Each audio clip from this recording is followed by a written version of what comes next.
All right. Well, welcome to College Planning Seminar on Paying for College. I am your host, Brennan Barnard, and joining me this evening is Mark Salisbury, who is the co-founder and CEO of TuitionFit. And more importantly, Mark is the host of CGN's College Cost Series, and you'll hear more about that later and about what we have going on tomorrow night. And we're going to be using the Q&A function on your Zoom display. So please, this is really an open discussion about anything you want to know about paying for college, college costs, financial aid. So go in there and enter your questions now in the Q&A. And we're also going to be using the chat. So what I'd like for you to do is go into the chat and share with everyone, not just hosts and panelists, but share with everyone what is the most mysterious thing around paying for college or about financial aid? What to you is kind of the mystery in this? What is confusing about this? What do you want to know? So go into the chat and share that with us all, and we'll go from there. So Mark, while they're doing that, and while they're thinking of questions to put in the Q&A, I want to start with a question for you, and that is, show me the money. Or show me what the money goes to, right? So cost of attendance. Can you, Yes. Colleges talk a lot about cost of attendance. Can you unpack that for us? Yeah, it's both complicated and simple. So the simple part is cost of attendance is supposed to represent all the things that a student would have to pay for to be a thriving student on a college campus. So it's obviously tuition and fees and room and board, but then it's all the other stuff too, the insurance, the books, the lab fees, the cell phone money, the cost to get to campus and back, the cost to have some extra money to have pizza with some friends on the weekends, or if you're like me, every night. All of the other stuff that goes into just being a thriving college student. That's supposed to be what cost of attendance is. So conceptually, awesome. And is it for a whole year? When you see a cost of attendance number, is it for the whole year? Is it for 6 months? Or a semester? How's that work? Yeah, so that's the number that will be, when it's reported, it will be assuming we're talking about a whole year. Okay. And it includes everything from trips to the ski slopes? Well, if you're taking a course through physical education that includes skiing, then yeah, it should include that. This is where it gets a little bit more complicated. Yep. Because it's really hard to estimate what those costs would be for any given student in every given semester, right? If you're taking a course that's in engineering, there's a lot more costs than if you're taking a course in English, right? And same thing's true if you're coming from New Hampshire to my lovely state of Iowa to go to college here at the University of Iowa versus if I'm just driving up the road to go to the University of Iowa. Travel is going to be a lot different, right? And colleges are asked to estimate on average across all their students what they call indirect costs, what those costs are beyond tuition, fees, room, and board that might qualify as the other stuff, which is just as technical as indirect costs, the other stuff, right? So where do there's some confusion sometimes around where they get those, how they arrive at those numbers. Like where do they draw from? Is it CPI, the Consumer Price Index? Where are they finding it? No. That would require really smart thinking on, oh, sorry, I didn't mean to say it that way. So, and folks, just so you know, I spent years of my life reporting this data to the federal government. I used to work in colleges and universities. So this is stuff you have to go get and figure out. But it's a number that you just estimate and you plug it into the surveys that the Department of Education asks you to put in. And you might not change that number for 10 years when you're filling out that survey. You can see schools where their cost of attendance is $1,500 over the cost of attendance, the indirect cost, $1,500 over tuition, fees, room, and board. And then you find another school where the cost of living isn't that different from the first one, and it's $5,000. And it's because they're just estimating. They're just guessing. And that adds to the difficulty here. Conceptually, it's a really important concept, right? Absolutely critical. But the number that then gets used that the colleges report, it may or may not be close. And a lot of folks criticize, rightfully so, that many times that indirect stuff is nowhere close to what it's actually going to cost a student living on that campus, trying to be a successful student, thriving and fitting in. The number that's estimated isn't close to what actually happens. Right. Thanks. That's helpful. Can we shift a little here? There's a question that came in about net family contribution. Can you explain that, please? So I'm guessing that what they mean by net family contribution is expected family contribution, which is the number that comes from the FAFSA. I don't know if the folks want to just clarify if they mean that or if they mean net price. Any sense of that, Brennan? I think it's probably the EFC, the estimated family contribution. All right, so we'll explain that and then tell them that expected family contribution goes away after this year. But the concept behind it is that when you complete the FAFSA, that free application for federal student aid, there's a formula underneath that that produces a number. Now, originally, that was just to figure out, is this really somebody who's a lower income student who we need to give Pell Grant money to? That was originally what that was for. But over time, it became this thing that was going to be a proxy for everybody's financial situation, every family, whether you were really low income, whether you're middle income, whether you were very affluent. And then they named it expected family contribution and loaded it with a bunch of good Midwestern German Lutheran guilt that I'm so familiar with. It's expected of you. You should, we expect you to. The problem still is that the formula was designed to do one thing, and now it's gotten mapped onto something else. But the reality is that every college sort of uses that as a proxy for where is this family in terms of what we think they might be able to pay, or more cynically, what we'd like to convince ourselves that they should be able to pay. Do you want me to go into the CSS profile here or no? I would like you to explain, we can go into that if folks have questions on it, but yeah.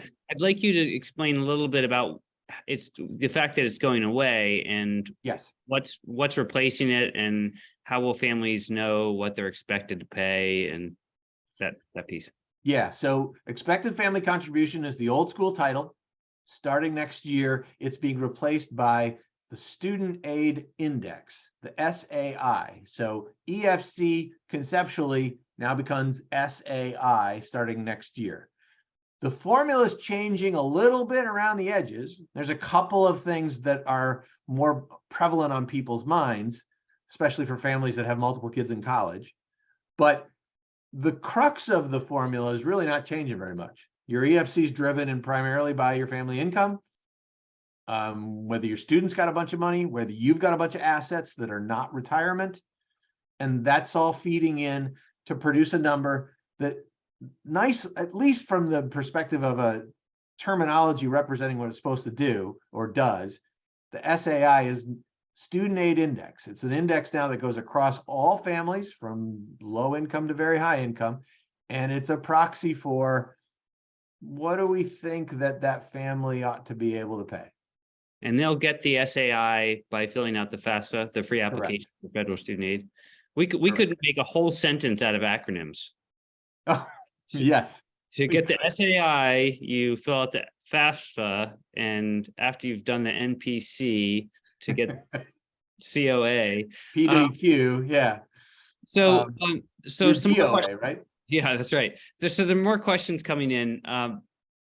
Jennifer asked, for money that we don't have and need to borrow, what's the best way to do that? Home equity loan? What are some thoughts you have there? Think of borrowing really in three buckets. First of all, there's the federal student loans that the student borrows, and that as long as you fill out the FAFSA, you automatically qualify for it. $5,500 the first year, $7,500 the next year, and then $9,500 years after that. And those are great because the interest rates are quite low. And there's a whole bunch of mechanisms for students to pay them off and connect them to income-based repayment and all of the different things that go on. That's a subset of loans, but that should be option number one. Option number two is loans that is still provided by the federal government, but they're the loans that the parents borrow, called the Parent Plus loan. And the interest rates in the plus loans are still better than a lot of what you would see in the private market. But the catch here is that this is money that your parents are borrowing. Parents got to pay this back. And there's no cap on it. And that has led to a lot of trouble for a lot of families where they just say, well, we'll borrow whatever we got to pick up on the plus loan. And pretty soon, the parents have borrowed $200,000. And that has then affected their ability to retire on time.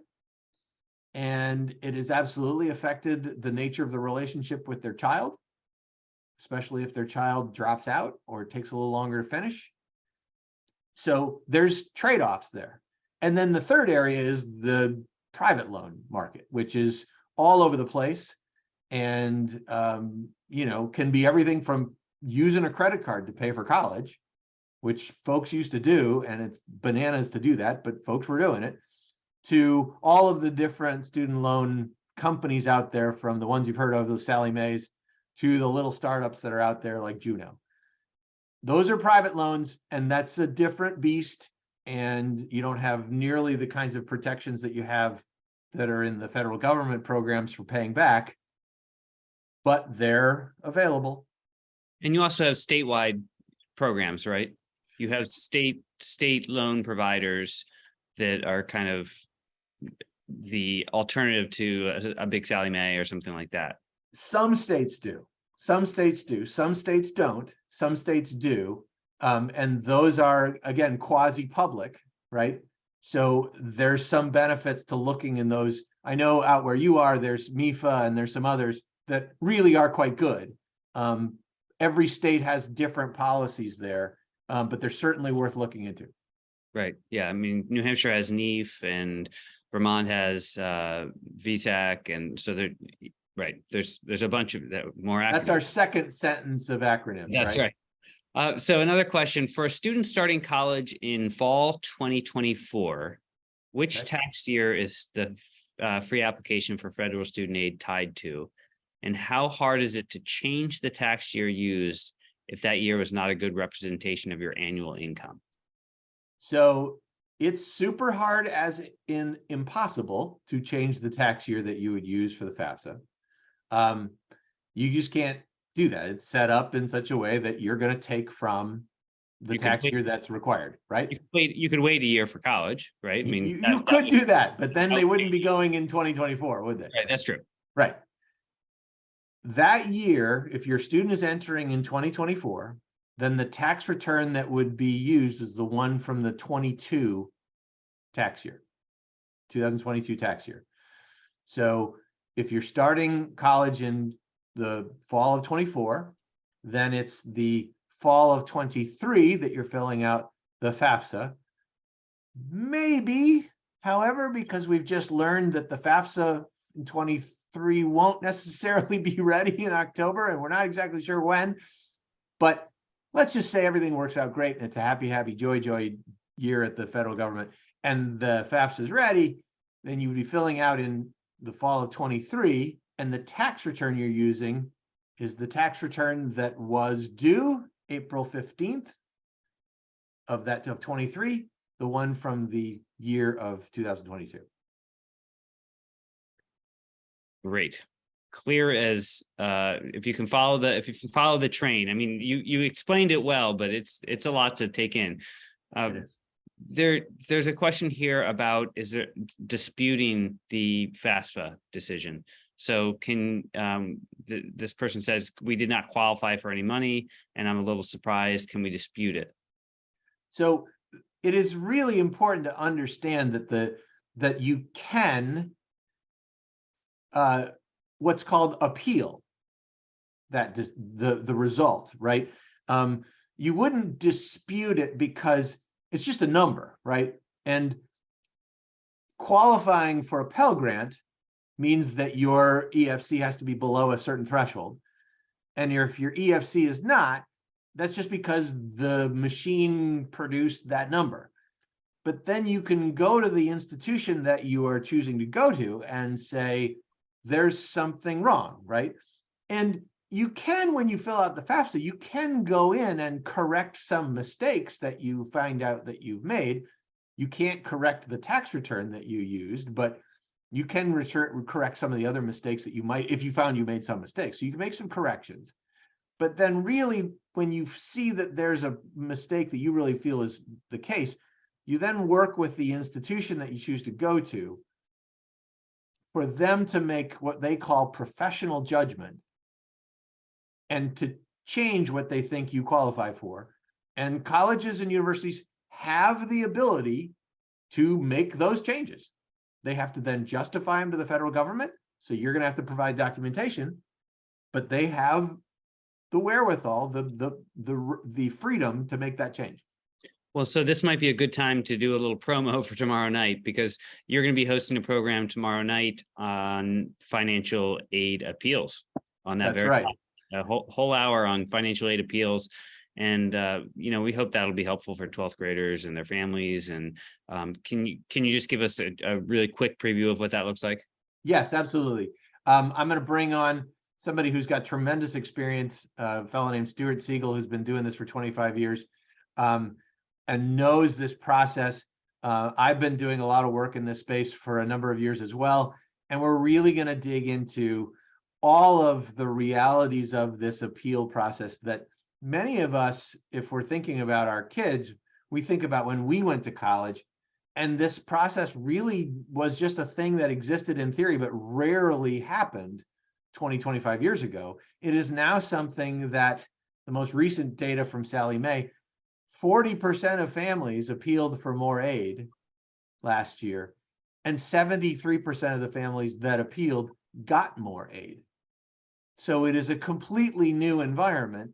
It has to do with a lot of changes in the demographics in higher ed, but we'll take people through the whole process of how it works and the emotional decisions that go into it and the sort of thought process so that folks really know how to tackle this. Because this is the time of year where money becomes real. Price tags show up, and now you got to really deal with the reality of that.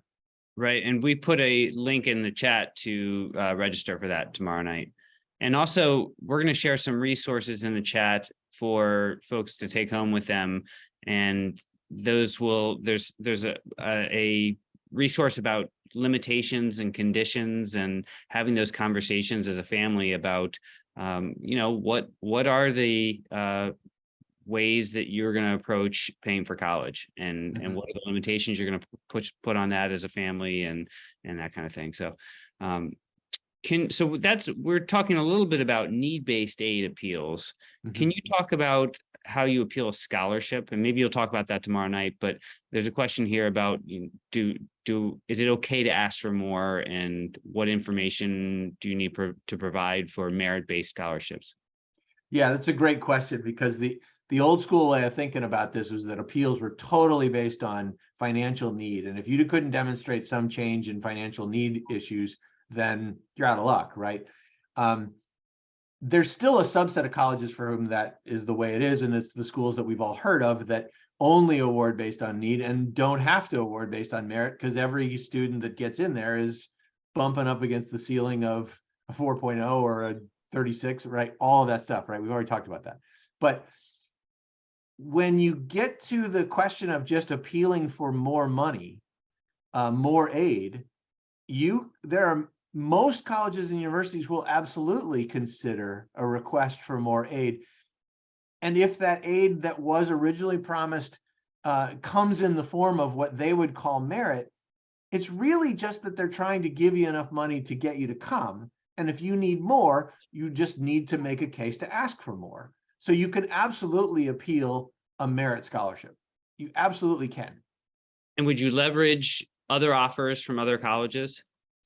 One way to do it is exactly that, to say, look, I've got several offers from several schools. It's really, and we'll talk about this more tomorrow, but it's really important how you frame that. You don't walk in there and try to be all huffy and say, like, I got other offers, you better match it or I'm out of here. You frame it in terms of, you have to be genuine and you want to go to that school, but the value issue and the cost issue is a real factor here. So when you have other offers that you can bring to bear, that indicates to the college that they might lose you, and they don't want to lose you. They've accepted you. They want you to come. So at that point, it's how do we make this work, right? So you can take that approach. The other approach, though, that I have seen, and I've seen this more and more with private institutions out here in the Midwest, but private institutions that are generally sort of off the national radar, but still oftentimes very good schools, where they've already posted on their website a very clear, if you've got this test score or this GPA or this academic profile, you get this amount of money. At this level, you get that amount of money. And so it's not uncommon for a student to say, well, you know what, I applied with these numbers because I took the test back in the summer, but now I took the SAT in December and I did substantially better. And in the fall, I took some courses that were AP courses and I really worked hard and I did well in them. And it seems that I've demonstrated an improved academic performance. Those schools have said, yes, we will increase your aid if you meet those thresholds. Back to where we started. Show me the money. Show me the money. Show me the transcript. So there's another question, kind of a more specific question that came in here from Sam. Say you applied early decision, got accepted, are committed to enroll. You submitted the FAFSA, and the amount of the award is so small, less than $5,000, that the balance of tuition due represents 30% or more of a household's income. Why would they think that's the number the family can afford to pay? Ooh. You following the question? Yeah, oh, I'm following it, and it is unfortunately something that happens all the time. And in a lot of ways, sad to say, this is sort of how early decision is designed. Early decision is designed to sort of have you over a barrel and then come back and say, well, this is just what your FAFSA said, or this is what your CSS profile said. So we're going to lean on that number. That's what we think you can afford. And then they'll quibble over the difference between, well, it's not that you're not able to pay, you're just not willing to pay, right? Well, you should, get another loan on your house because you're just not willing to pay, right? And this is all about the power dynamic between colleges and consumers. In that situation with early decision, you absolutely have an out. You can absolutely say to the school, look, this price tag is not a price tag that we can make work. And your goal as a school and our goal is for our student to graduate from your institution, not just show up on the first day. So for her to, or him to graduate, this price has to be at a place that we can afford for 4 years. And right now it's not. So let's talk about that. We're glad to talk it through and walk you through why we feel like it's not going to work, but you can do that. Well, I think you bring up an important point, because I think it's important for families to look at what it's going to cost all in, right? Not just the cost of attendance for 1 year, but what's it going to cost to graduate from this school? That is so important. Is there a good way to get a picture of that? Well, assume that you're going to be there for at least 4 years. Oftentimes, you probably ought to just have a little bit of a plan in the back of your mind. What happens if we got to go 5? And then assume that whatever price you're being asked to pay, that price tag is going to go up by 5-6% every year. And the reason for that is because colleges award you money as a dollar amount and then increase tuition as a percentage, but don't change that dollar amount. So your costs each year are going to go up, and going to go up equal to the increase in the sticker price, not some sort of proportion of the net price. So you need to plan that way to understand what's your total cost all in for my student to graduate. I think that's crucial for families to think about. I really do. Absolutely. And there's another question here. If you have a finite budget saved for college and would like to avoid loans, where can you apply that would be within budget? How do you know where to apply that would be within budget? How do you approach that? Well,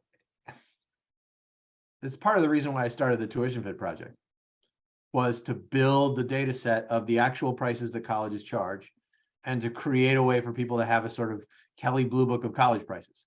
So the TuitionFit project, it's not every price in every college because it's a crowdsourced data set, but people can go there for free and figure out what are the colleges that would fit my price range. Outside of that, one of the things that you can do as a family is, once you've figured out what your price range is and you've mapped it out for the 4 years or 4.5, then what you can start to do is hold that up against the net price at your in-state regional institutions, not the sticker price, but the average price that the students are paying there, and hold then that up against what kind of student is yours academically. How does your student match up? So if your student is a fairly similar to the average student at an institution, then it's reasonable to assume that that student's probably going to be paying somewhere near the net price. And so you can at least use that as a ballparking way to do it for the in-state regional publics, and then maybe the flagship. It gets a lot harder when you're looking at the private institutions and the out-of-state publics, because the range of prices that students pay at those institutions is just so much wider that net price is not all that helpful, right? Sticker price or COA is 85,000 and the average price is 42,000. Well, that means everybody's paying somewhere between 0 and 85. Like, that doesn't really help me that much. All right, so we are nearing the end of our half hour here. So I want to end with one question for you, which is, what is the most important, this came in through the registration. What is the most important piece of advice you can lend on overlooked options for paying for college? Wow, the most overlooked option, I think, is acquiring college credits prior to college.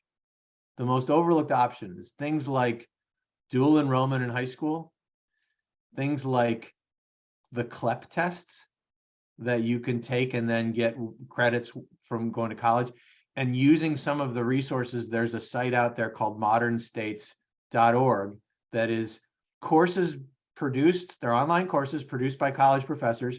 They're free and they're designed to students to pass the CLEP test. So you could take those courses and then take the CLEP test and then get college credit. And if you are able to do that as a student, both junior, senior year of high school, and then the summers between junior, freshman and sophomore, pretty soon you've ticked off a semester and maybe even a year of college courses if you do it right. This is something that most folks don't realize is there, but the way to save a ton of money on college is just don't have to go for so long, right? Right. And so that's a really great way to do that. Yes, Jennifer, it's the CLEP test, and it's CLEP. Yes. Well, thanks. That's really helpful. We are holding these college planning seminars throughout the year for CGN school members. And our next one will be Wednesday, March 29th, and it'll be on choosing a college. This will be focused on seniors, but it will be interesting, I think, for anyone. And it will be with Tim Pratt, who's the Dean of College Advising at St. Paul's School here in New Hampshire. And once again, please join Mark and Stuart Siegel tomorrow for 5 things you need to know about financial aid appeals. And we've shared those registration links in the chat. And lastly, please take a moment to provide your feedback on tonight's program by filling out the survey at the end, and you'll be entered in to win $50 Amazon gift card, which you might not be able to apply to college tuition, but it sure won't hurt. Shoot, I've been applying like crazy throughout this whole show. Well, and you don't qualify. Sorry, Mark. Hey, thanks for joining us. Can I appeal?